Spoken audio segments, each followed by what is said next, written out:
Ce mois-ci, on a commencé à lire tous ensemble le livre L'effet cumulé de Darren Hardy. Si t'es pas encore inscrit à l'événement Facebook, clique sur le lien juste là. Donc aujourd'hui, c'est bientôt la fin de la première semaine. On a lu donc normalement l'intro, le chapitre 1 et 2. Si tu lis un peu plus vite ou un peu plus lentement, c'est pas grave. L'important, c'est de finir le livre avant la fin du mois. J'ai déjà fait un résumé de ce livre il y a quelques temps. Là, je vais faire un micro-résumé donc, de ses premières parties. Et on verra à la fin. Ensuite, à la fin, tu vas faire, et je vais faire aussi l'exercice écrit que l'auteur demande de faire.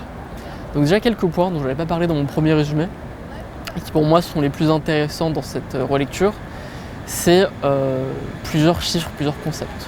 Le premier, c'est que la chance, le fait d'avoir de la chance dans la vie, c'est à seulement un quart du hasard. C'est un quart de hasard la chance. Parce que la chance, c'est avant tout la préparation, c'est l'attitude qui va te permettre de voir les opportunités. Et une fois que tu as vu l'opportunité, donc ça c'est la partie hasard, c'est l'action que tu vas faire. Et si à la base tu n'as pas l'attitude pour avoir l'opportunité, il n'y a pas de possibilité d'avoir de la chance. Et si tu n'as pas la préparation pour passer à l'action une fois que tu as vu l'opportunité, il n'y a pas de chance aussi qui est possible. Donc la chance c'est important, mais il faut savoir que c'est seulement à un quart du hasard. L'autre idée importante qu'on avait déjà vue, c'est le fait que si tu dois choisir entre 1 centime qui va se doubler pendant 31 jours et choisir 2 millions d'euros maintenant, il vaut mieux choisir 1 centime qui va doubler tous les jours parce qu'au bout de 31 jours, à force de doubler, ça va donner plus de 10 millions d'euros. Donc voilà, c'est le choix le plus intelligent à faire. On n'en a pas conscience parce qu'on n'a pas conscience intellectuellement de ce que c'est que l'effet cumulé, de le fait que ce sont les toutes petites actions qui s'accumulent pour donner des effets extraordinaires du jour au lendemain quasiment, alors qu'au début ça représente rien et qu'au début c'est un long effort qui donne aucune récompense en fait. Un autre concept qu'utilise Darren Hardy pour expliquer ça, c'est l'idée que si tu veux t'améliorer de 1000% dans 10 ans, si tu veux être 10 fois meilleur dans 10 ans, en fait c'est très simple. Il suffit de t'améliorer d'un dixième de pourcent tous les jours. Si tous les jours du jour au lendemain tu es meilleur d'un dixième de pourcent, dans 10 ans tu seras 1000% meilleur. Et est-ce que ça va t'apporter d'être un dixième de pourcent meilleur dans tout ce que tu fais, que ce soit dans le sport, dans ta capacité à lire, à comprendre, à écrire, ou alors tes revenus, est-ce que tu es capable de gagner un dixième de pourcent en plus tous les jours? Évidemment qu'on en est tous capables. Le truc, c'est de le faire et de réaliser que sur le long terme, ce petit accroissement accumulé donne de très grands effets. Un autre point intéressant qui est expliqué par Darren Hardy, c'est l'importance de savoir utiliser son argent intelligemment et de ne pas le dépenser sans l'investir. Ce qu'il explique, c'est que 1 euro aujourd'hui, ça représente 5 euros dans 20 ans.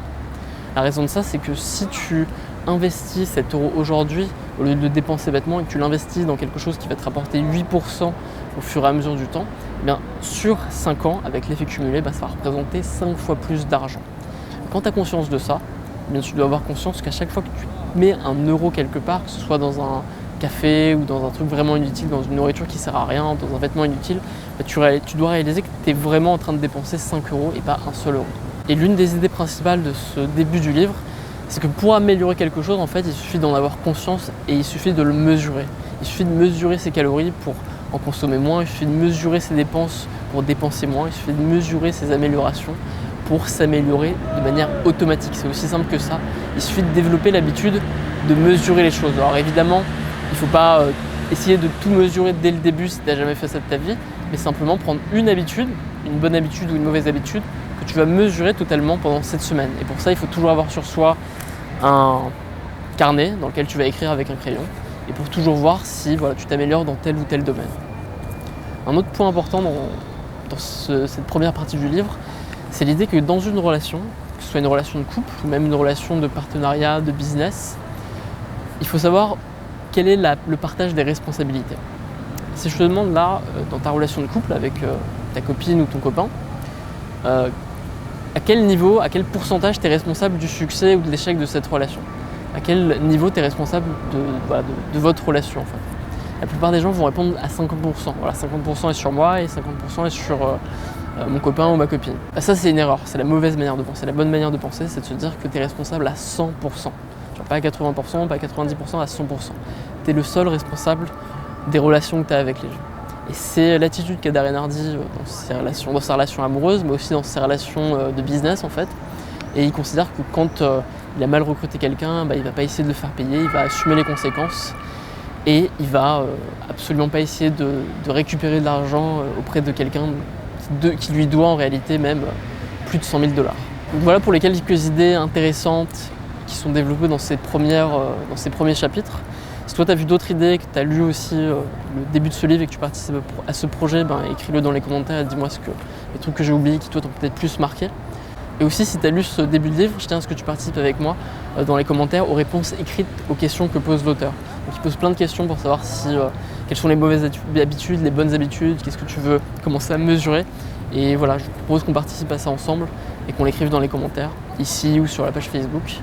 Et si jamais tu n'as pas encore reçu le livre, si tu ne l'as pas encore acheté, il n'est pas encore trop tard, tu peux toujours le commander. Et voilà, on a jusqu'à la fin du mois pour le lire tous ensemble. Alors, on se retrouve très bientôt. Si tu veux déjà participer au prochain projet de lecture commune, faut savoir que le prochain livre qu'on lira ensemble, c'est Le Cygne Noir de Nassim Taleb. Un livre que tu peux commander en français, c'est un livre assez complexe, sauf si tu parles bien anglais. Il est bien traduit en français, bien écrit en français. Et voilà, donc si tu veux déjà être sûr de l'avoir au mois prochain, au mois d'août, et qu'on le lise ensemble et que je fasse ce résumé aussi, et que tu comprennes les résumés par partie chaque semaine du mois d'août, tu peux déjà le commander. Et voilà, passe une bonne journée.